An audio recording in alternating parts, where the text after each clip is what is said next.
Which industry benefits from robotic pick and place applications for delicate handling of items?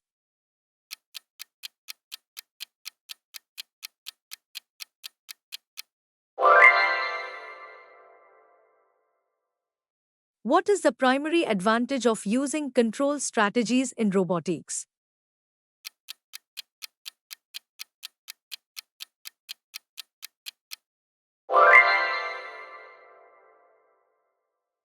What is the primary advantage of using control strategies in robotics?